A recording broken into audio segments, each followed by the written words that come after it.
2 episodes ago, we looked at how MH370 might have been planned from the perspective of a captain who took control of his own plane for the purpose of committing mass murder-suicide. Today, we're going to look at a different scenario. We're going to ask, what if the perpetrator wasn't a captain, but what we called in the last episode an APT, an Advanced Persistent Threat actor? This is a nation-state level perpetrator who has resources and a strategic vision to carry out an ambitious and sophisticated hijack. So given the evidence that we have, given the things we know about the case, how do these things make sense from the perspective of someone who is trying to carry out a specific goal through a specific series of steps? How might they have looked forward to create the evidence that we now have in front of us? Are we able to make an imaginary scenario, a hypothesis, that results in all of the evidence that we have in hand? Or, as we were left after the Zahari planning episode, episode 6 of season 2, it didn't really hang together. It was hard to come up with a coherent goal that would result in the evidence that we have in hand. It's hard to see how someone would carry out that behavior given any kind of comprehensible set of goals. Let's ask that same question now from the other angle, from the perspective of someone who is trying to carry out a strategic objective using the resources of a state actor, an advanced persistent threat actor.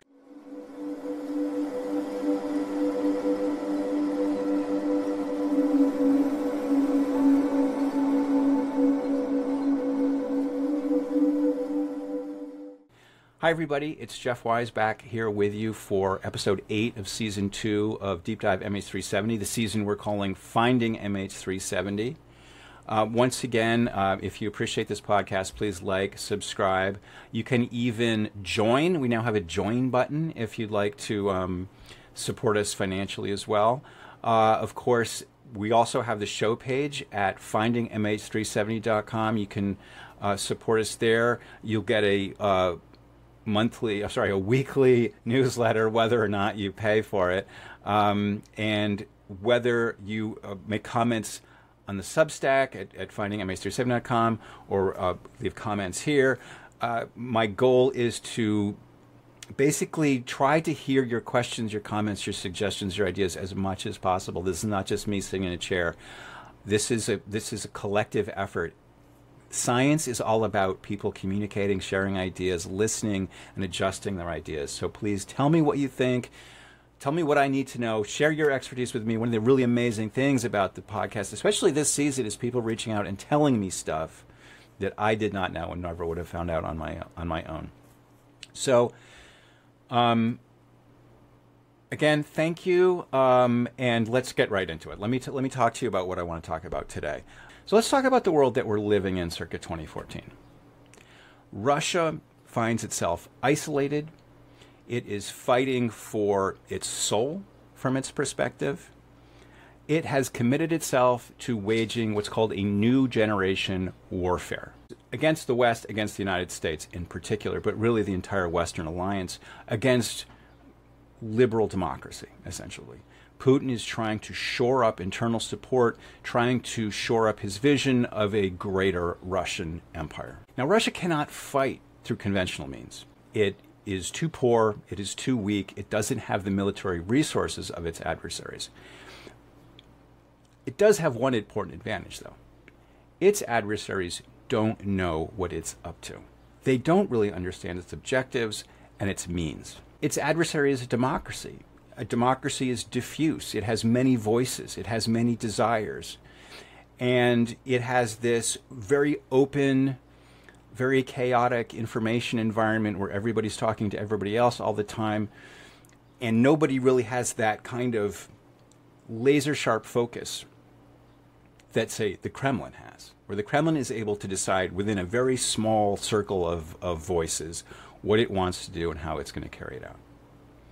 So democracy is really unable to grapple with something as particularly single-minded and dangerous as the Kremlin. And so what we're going to imagine for today's exercise is, imagine that the Kremlin has decided that it wants to strike a blow against the West. It wants to create a distraction because it has attempted to take over part of its neighbor, ideally all of its neighbor. It wants to reconquer Ukraine.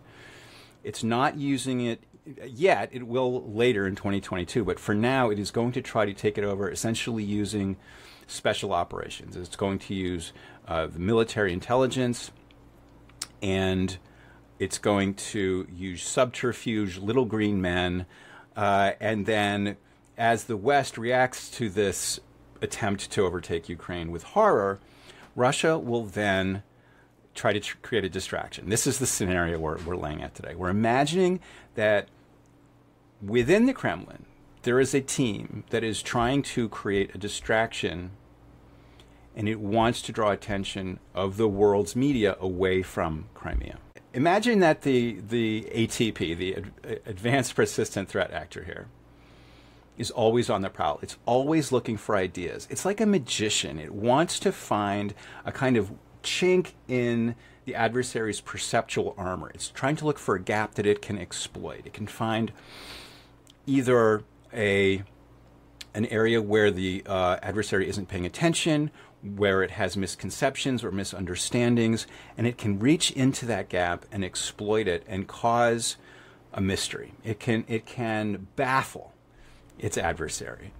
And it's always looking for opportunities to do this. It's always looking for ideas. It's always thinking, how could I make a meal out of this particular thing that's happening in the world? And what I'm going to propose is that in 2009, it had that kind of aha moment with a particular air accident that I've mentioned before in this podcast many times. I'm going to propose that it looked at Air France 447 and it thought to itself, aha, this is very interesting. Because let's talk about what happened to Air France 447. This is a plane that disappeared on the night of July 1st, 2009. The plane had taken off from Rio de Janeiro. It was heading to Paris. Much like MH370, it was a red-eye flight, headed out over the ocean. It left behind one area of air traffic control, and it was, in this case, going to be several hours before it talked to the next air traffic control in Africa. And so during that time, it was being tracked by a little dot on air traffic control screens, but that was just an assumed location. They didn't actually have any actual current data on where the plane was. As it turned out, the plane ran into trouble. It's a little complicated. I'll spare you the details for the current context. But the plane ran into trouble, crashed into the ocean. As it was crashing, an automatic system aboard the plane sent these signals through a system called ACARS to Air France's operations center to tell it that, hey, we're having some problems with some of the machinery. And only later, after the plane failed to show up in Paris, did the Air France people look back and find this data and think, oh no, something went wrong. And they knew from the GPS data that was attached to these signals where all this had happened. And so they were able to start the search from a more or less accurate location of where the plane was. It turned out to be accurate within 5 miles. This plane disappeared and was found within 5 miles of where it had started running into trouble. Now this, of course, was just a pure accident. It had human factors aspects to it. There was machinery that went wrong, and then people misconstrued what was happening and made matters worse instead of better. But the point being, this was what we call an innocent accident. Everything happened as a result of things that just unfolded the way that they unfolded. Nobody was trying to fool or spoof or create false impressions. But I would say that if you were an APT looking at this from afar and watching with wonderment at all of the media frenzy that surrounded this case and all of the attention that it got and how it kind of knocked other things out of the news cycle, you might well say to yourself, how could we do that artificially? How can we reverse engineer the essence of Air France 447 and turn it into something that we can use. Like, let's make a sort of artificial Air France 447. It'll have many of the elements of Air France 447, but it will suit our needs. So that's what we're going to talk about today. We're going to talk about how Air France 447 could have been reimagined and repurposed and recreated synthetically to create MH370. So let's imagine that you are a sneaky, spooky guy at the Kremlin, and you want to somehow extract the essence of Air France 447. You don't know how, because you need a team of technical people. This is going to require so much specialized expertise that no one person could possibly do it. You need to get ideas from a whole bunch of people. So you gather your team together and you say to them,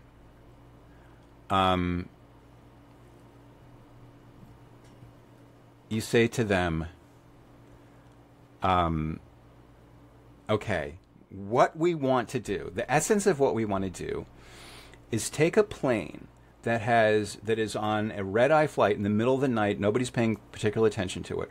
We're going to wait till nobody's particularly paying attention. We're going to steal it. We're going to take it, and we are going to have it seem like it's disappearing into the open ocean, like Air France 447 did, except we're going to just have that be an illusion. This is where the magician part of it comes in. We're going to subvert their expectations. We're going to subvert what they think they know, and leave them just a very scant set of clues so that they think they're seeing this plane go one way, and we're going to take our team and extract them to somewhere else.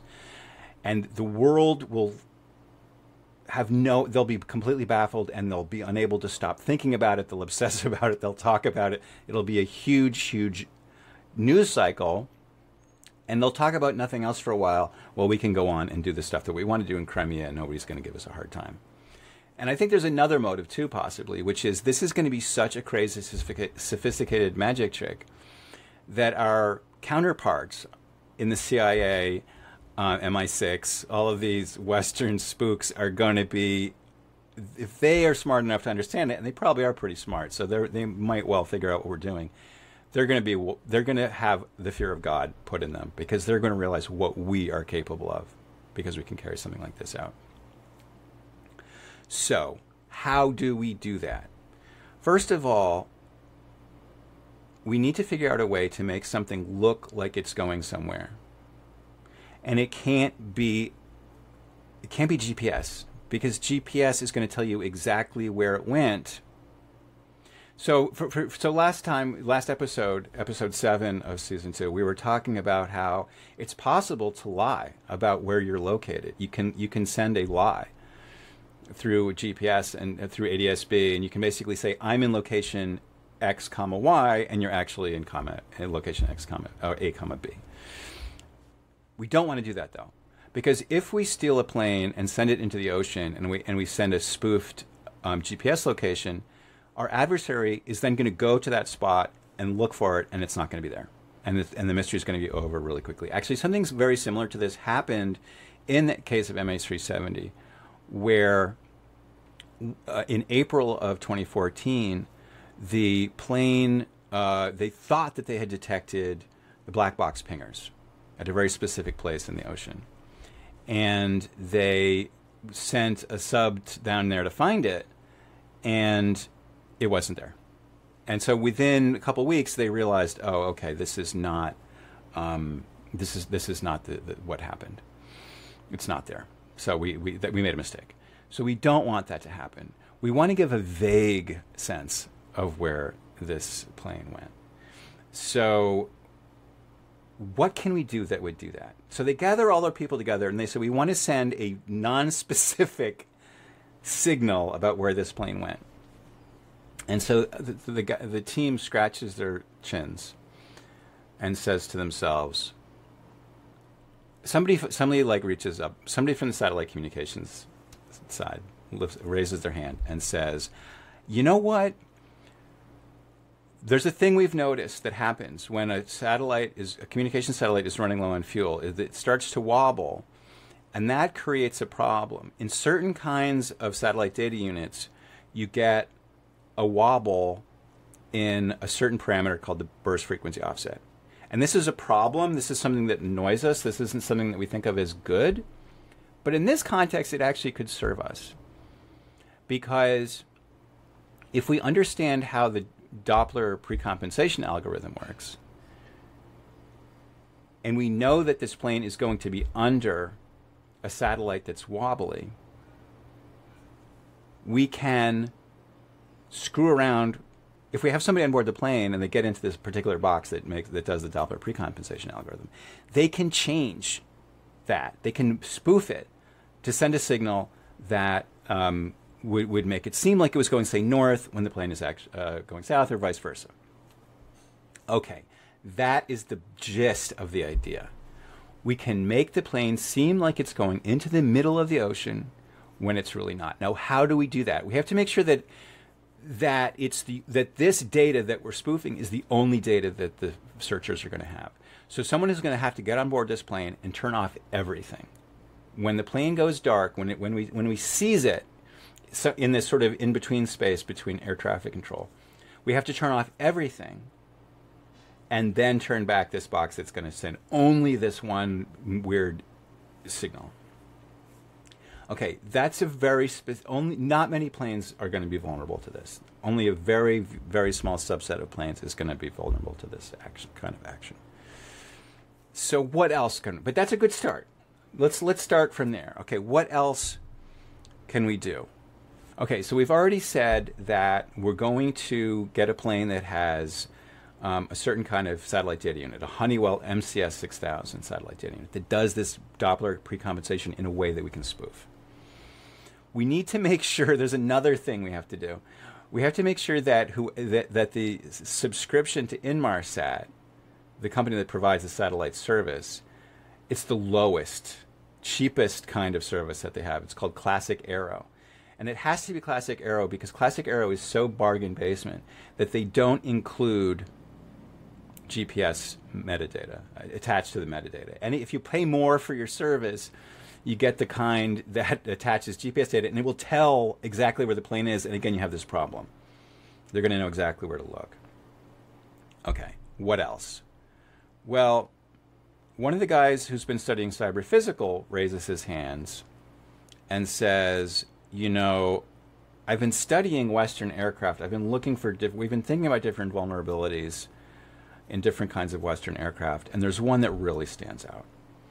The Boeing 777 is the most insecure plane that they have. It's new enough that it's fly-by-wire. That means you can control the entire thing from the electronics bay. But it's old enough that they haven't really started to think about things like cybersecurity. And so and it has an unlocked hatch accessible from the passenger compartment, that if you go through this unlocked hatch, you have access to all these computers. You have like root level access. Our guys can build, if you give me some operatives who can get onto the plane, we can build them a box that they can plug in to the AirInc 629 bus, and they'll have root level access. They can do communications, flight controls, SATCOM, whatever you need. And so you need it. So okay, so now we've narrowed it down. We need to have a 777 with a Honeywell STU and an Inmarsat subscription that's the cheapest, Classic Aero. Oh, and by the way, if we're going to do this spoof, it's going to work best if it's near the equator. So we need a flight that's near the equator in the middle of the night. But if we have all of these things, and we can get a guy, maybe a couple guys, onto the plane, and then we can really pull off something really crazy. And so they look around the globe. Oh, and there's another thing, which is that the way this mirror works, the way that if you can spoof the BFO data from the satellite, you'll make the plane look like it's going north when it's really going south, or vice versa. So, and you need to do it on the equator, and so you're basically going to be creating a mirror, an artificial mirror route. You really want that mirror route to be going into some ocean somewhere, some ocean that doesn't have a lot of radar. Nobody's really looking or paying attention. An open, empty ocean. So pull out your chart, look at the map. What do you see? Well, what you see is that if you start in the northern Indian Ocean, like the Andaman Sea area, and you go, imagine having this false route going south into that open ocean of the Indian Ocean. You can have a mirror route that goes north over a lot of countries that don't really have much radar, and you wind up in Kazakhstan, where we have a bunch of bases. So plenty of runways for you to land at. So now we have a long list of criteria that we can pull off this really crazy scheme if we have a flight that matches all of these different criteria. And we get the intern to look through the internet and see if there's a flight that matches all the things that we need to have. And we go to have some vodka, we come back, and the intern is ready. The intern says, yes, there is a flight that matches what you're talking about. In fact, there's a whole lot of, it's an airline, Malaysia Airlines, operates 777s. They had a lot of financial troubles, so they subscribe to the cheapest level of Inmarsat. And they fly over the Andaman Sea. And so you can, at that moment, you could take it, get your guy into the electronics bay, spoof the SDU, boom, boom, you're done. You got a plane that looks like it's going south, and it really goes, it's going north to Kazakhstan. Great. But there's one part. There's one part that doesn't make sense.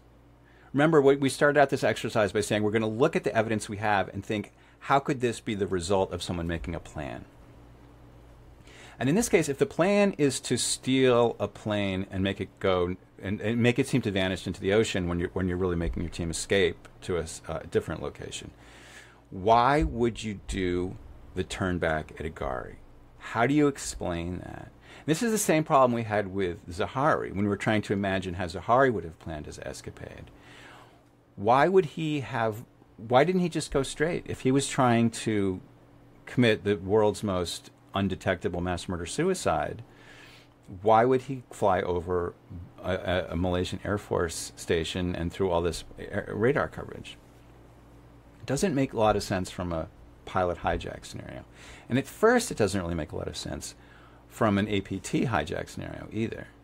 Why are these clever people going to have the plane go dark and then immediately, having done this super sneaky thing where nobody's paying attention to them, immediately fly over an Air Force base where presumably they would be seen?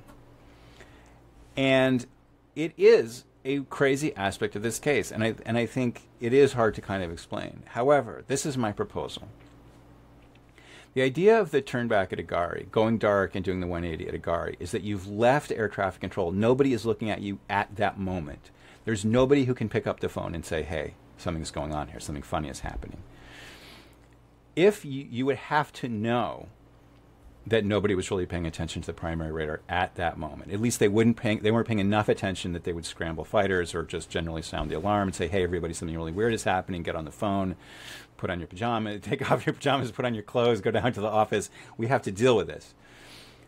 I think that we have to imagine that whoever carried out this plan thought that that passing over the Air Force Base would not cause any panic in the real moment at the time, but it would only be noticed, and would definitely be noticed the next day, would be seen afterwards.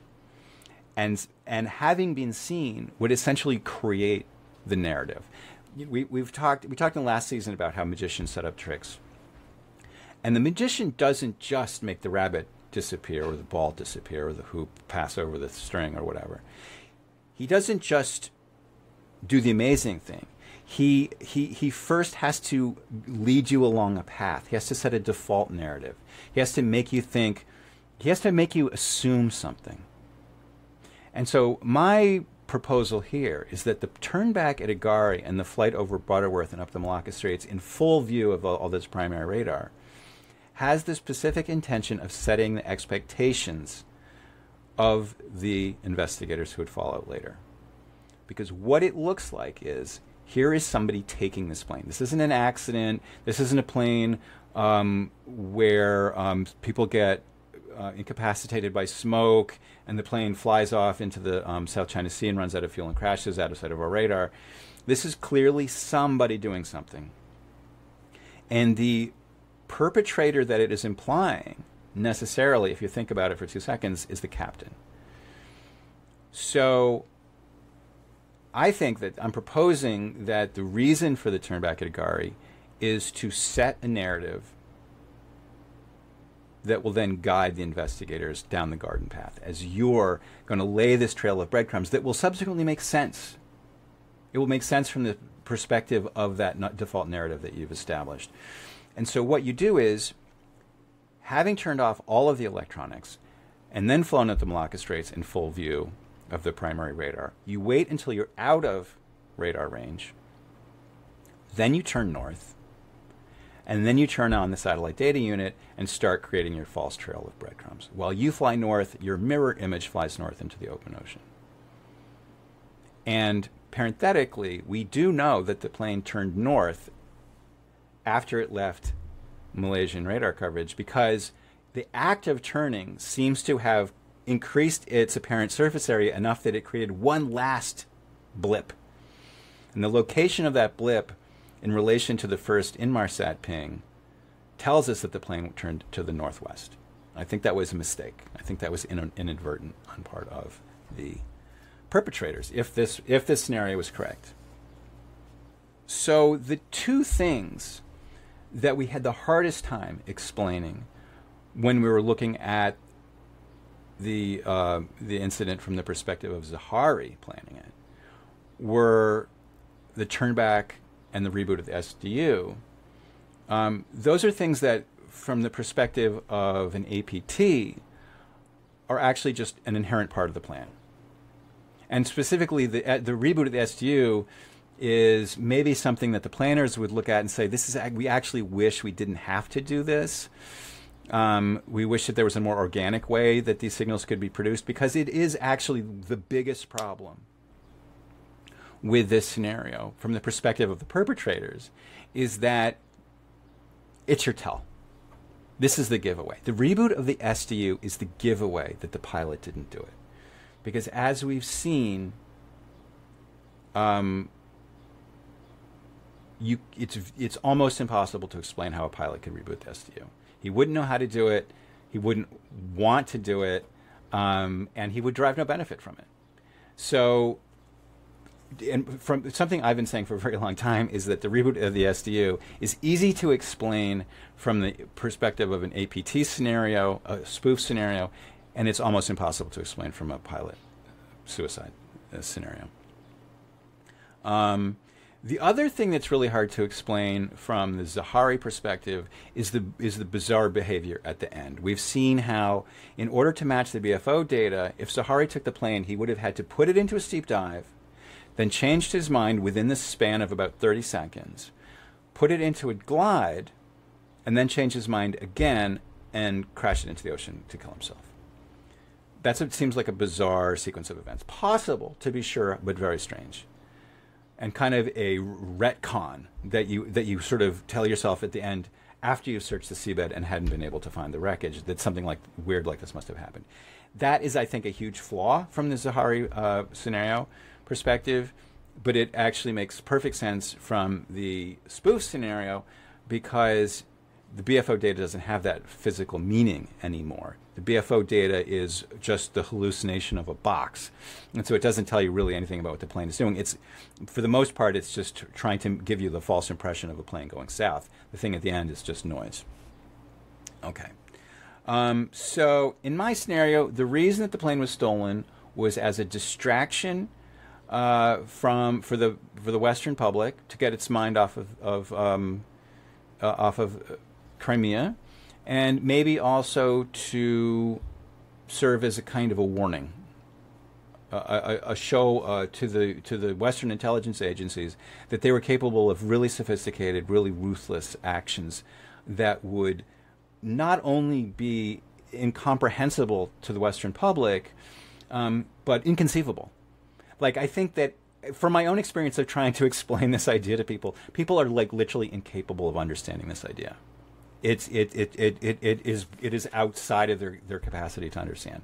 And so if I think Western intelligence had understood what happened to this plane and tried to say, hey, Russia did this thing, a very skeptical public would have said, you're insane. because that's what they said to me. They said that I was insane. Final point I want to make is that people say, why would Russia want to attack a Malaysian plane?